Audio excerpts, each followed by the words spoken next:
It may be, my dear grandchildren, that at one time or another I have told you nearly all the incidents which have occurred during my adventurous life. To your father and to your mother, at least, I know that none of them are unfamiliar.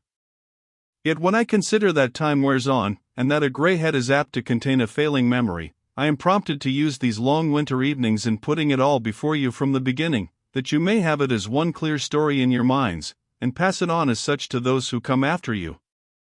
For now that the House of Brunswick is firmly established upon the throne and that peace prevails in the land, it will become less easy for you every year to understand how men felt when Englishmen were in arms against Englishmen, and when he who should have been the shield and the protector of his subjects had no thought but to force upon them what they most abhorred and detested.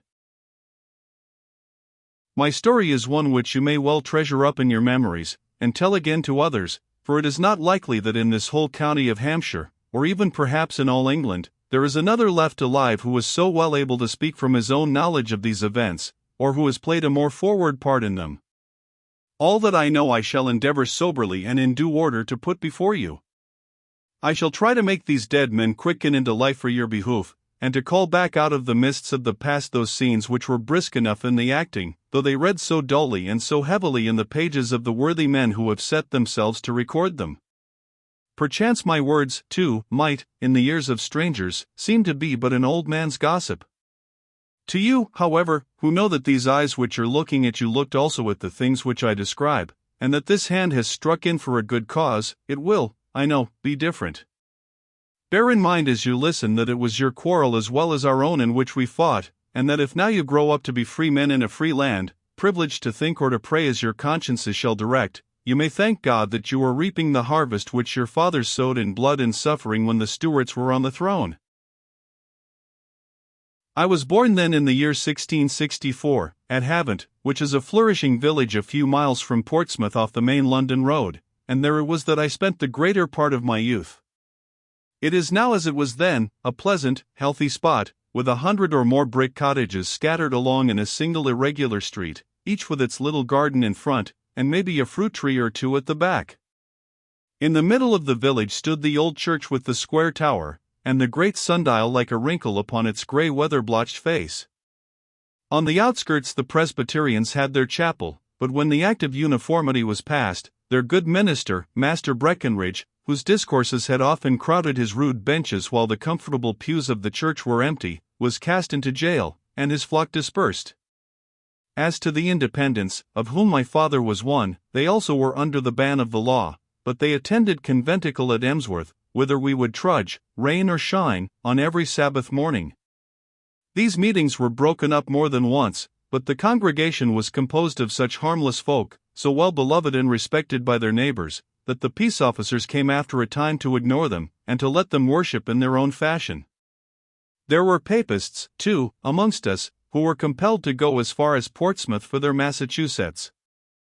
Thus, you see, small as was our village, we were a fair miniature of the whole country, for we had our sects and our factions, which were all the more bitter for being confined in so narrow a compass.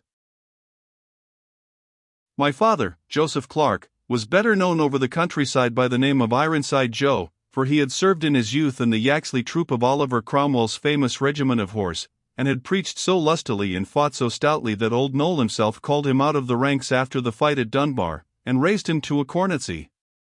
It chanced, however, that having some little time later fallen into an argument with one of his troopers concerning the mystery of the Trinity, the man, who was a half-crazy zealot, smote my father across the face, a favor which he returned by a thrust from his broadsword, which sent his adversary to test in person the truth of his beliefs. In most armies it would have been conceded that my father was within his rights in punishing promptly so rank an act of mutiny, but the soldiers of Cromwell had so high a notion of their own importance and privileges, that they resented this summary justice upon their companion. A court-martial sat upon my father, and it is likely that he would have been offered up as a sacrifice to appease the angry soldiery, had not the Lord Protector interfered, and limited the punishment to dismissal from the army.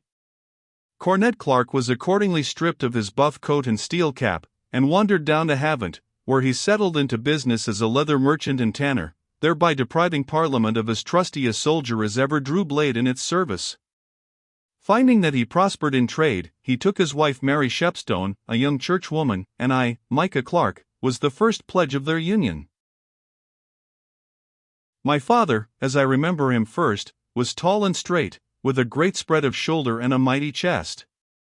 His face was craggy and stern, with large harsh features, shaggy overhanging brows, high-bridged fleshy nose, and a full-lipped mouth which tightened and set when he was angry. His grey eyes were piercing and soldier-like, yet I have seen them lighten up into a kindly and merry twinkle.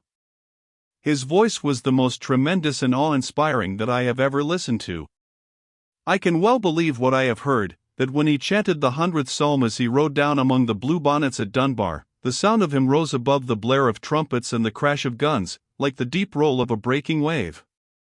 Yet though he possessed every quality which was needed to raise him to distinction as an officer, he had thrown off his military habits when he returned to civil life. As he prospered and grew rich, he might well have worn a sword, but instead he would ever bear a small copy of the Scriptures bound to his girdle, where other men hung their weapons. He was sober and measured in his speech, and it was seldom, even in the bosom of his own family, that he would speak of the scenes which he had taken part in, or of the great men, Fleetwood and Harrison, Blake and Ireton, Desborough and Lambert, some of whom had been simple troopers like himself when the troubles broke out. He was frugal in his eating, backward in drinking, and allowed himself no pleasures save 3 pipes a day of Orinoco tobacco, which he kept ever in a brown jar by the great wooden chair on the left-hand side of the mantel-shelf.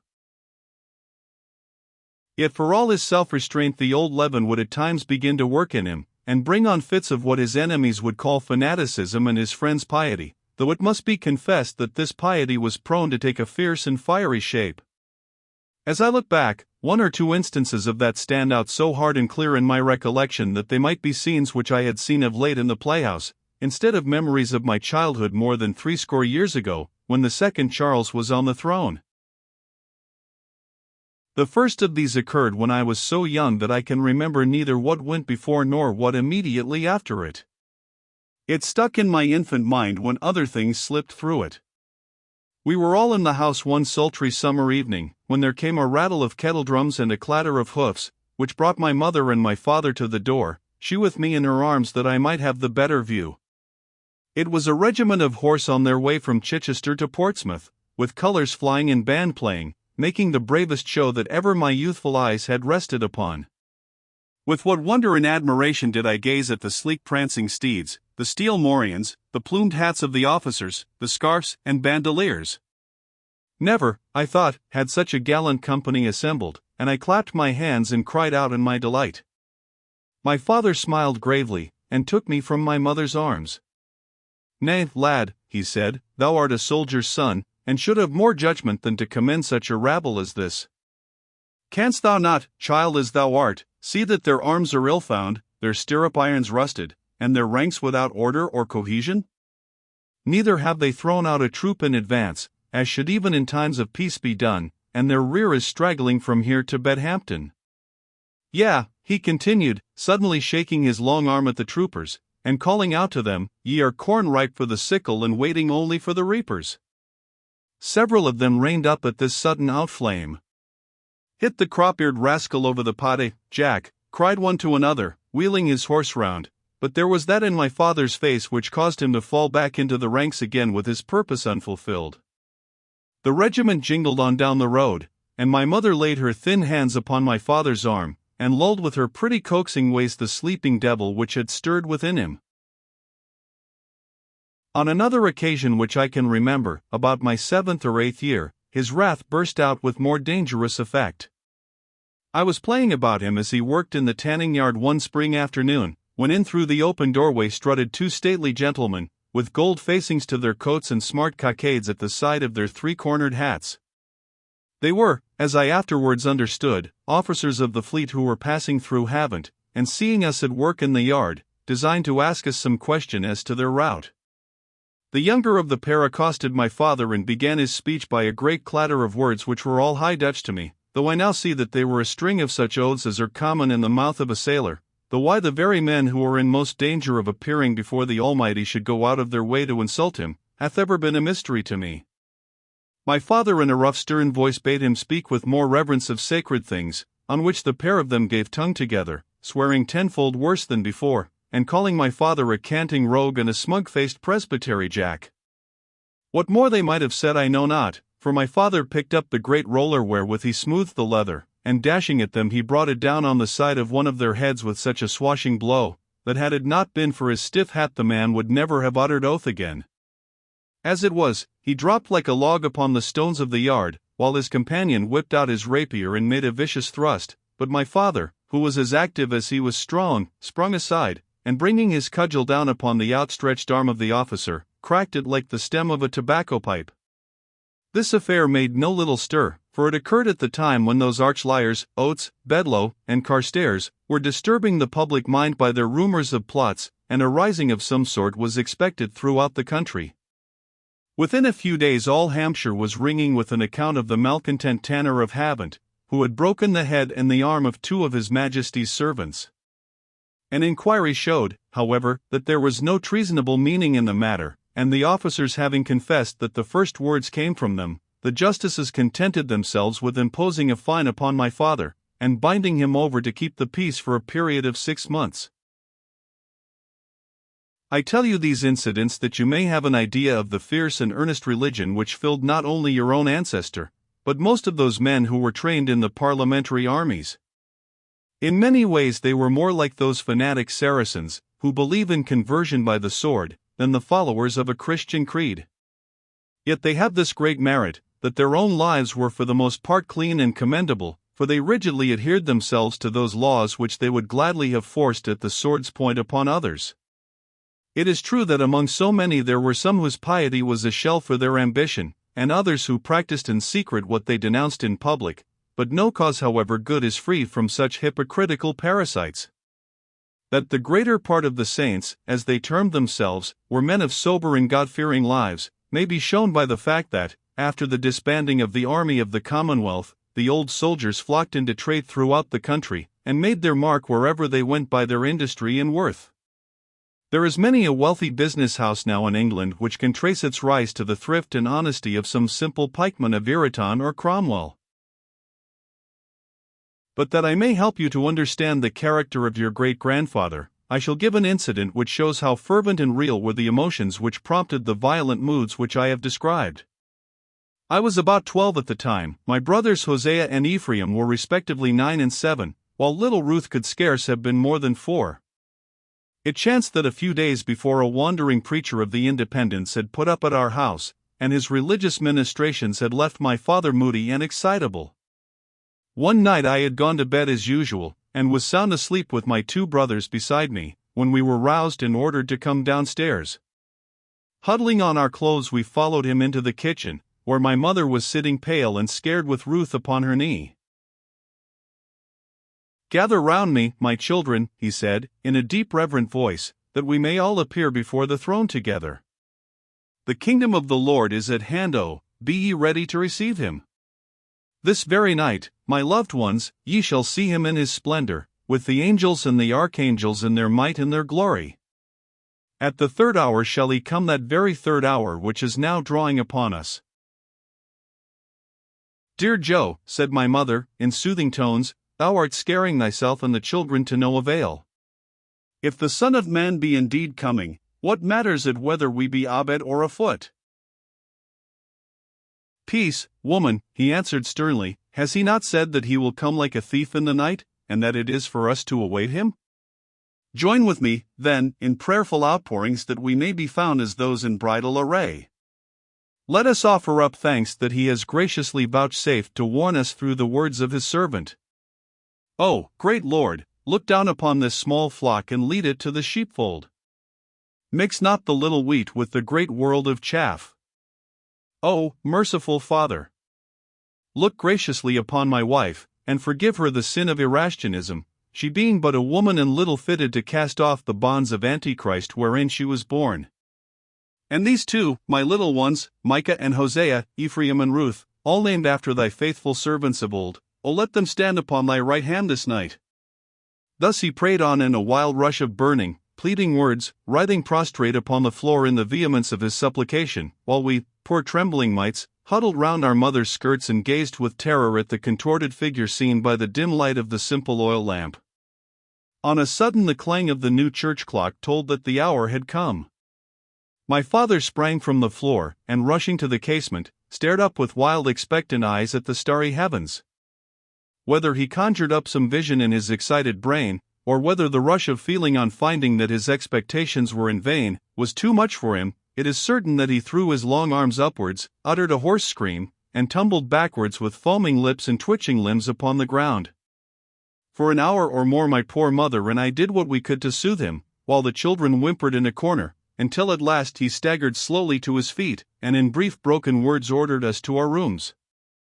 From that time I have never heard him allude to the matter, nor did he ever give us any reason why he should so confidently have expected the second coming upon that particular night. I have learned since, however, that the preacher who visited us was what was called in those days a fifth monarchy man, and that this particular sect was very liable to these premonitions. I have no doubt that something which he had said had put the thought into my father's head, and that the fiery nature of the man had done the rest. So much for your great-grandfather, Ironside Joe. I have preferred to put these passages before you, for on the principle that actions speak louder than words, I find that in describing a man's character it is better to give examples of his ways than to speak in broad and general terms. Had I said that he was fierce in ends religion and subject to strange fits of piety, the words might have made little impression upon you, but when I tell you of his attack upon the officers in the tanning yard, and his summoning us down in the dead of the night to await the second coming, you can judge for yourselves the lengths to which his belief would carry him. For the rest, he was an excellent man of business, fair and even generous in his dealings, respected by all and loved by few, for his nature was too self-contained to admit of much affection. To us he was a stern and rigid father, punishing us heavily for whatever he regarded as amiss in our conduct. He bade a store of such proverbs as give a child its will and a whelp its fill, and neither will strive, or children are certain cares and uncertain comforts, wherewith he would temper my mother's more kindly impulses. He could not bear that we should play trick-track upon the green, or dance with the other children upon the Saturday night. As to my mother, dear soul, it was her calm, peaceful influence which kept my father within bounds, and softened his austere rule. Seldom indeed, even in his darkest moods, did the touch of her gentle hand and the sound of her voice fail to soothe his fiery spirit. She came of a church stock, and held to her religion with a quiet grip which was proof against every attempt to turn her from it. I imagine that at one time her husband had argued much with her upon Arminianism and the sin of simony, but finding his exhortations useless, he had abandoned the subject save on very rare occasions. In spite of her episcopacy, however, she remained a staunch Whig, and never allowed her loyalty to the throne to cloud her judgment as to the doings of the monarch who sat upon it. Women were good housekeepers fitly years ago, but she was conspicuous among the best. To see her spotless cuffs and snowy kirtle one would scarce credit how hard she labored. It was only the well-ordered house and the dustless rooms which proclaimed her constant industry. She made salves and eye-waters, powders and confects, cordials and persico, orange flower water and cherry brandy, each in its due season, and all of the best. She was wise, too, in herbs and simples.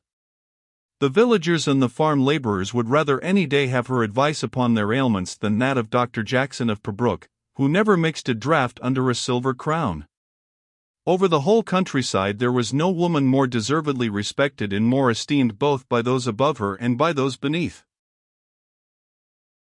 Such were my parents as I remember them in my childhood. As to myself, I shall let my story explain the growth of my own nature. My brothers and my sister were all brown-faced, sturdy little country children, with no very marked traits save a love of mischief controlled by the fear of their father. These, with Martha the serving-maid, formed our whole household during those boyish years when the pliant soul of the child is hardening into the settled character of the man. How these influences affected me I shall leave for a future sitting, and if I weary you by recording them, you must remember that I am telling these things rather for your profit than for your amusement, that it may assist you in your journey through life to know how another has picked out the path before you.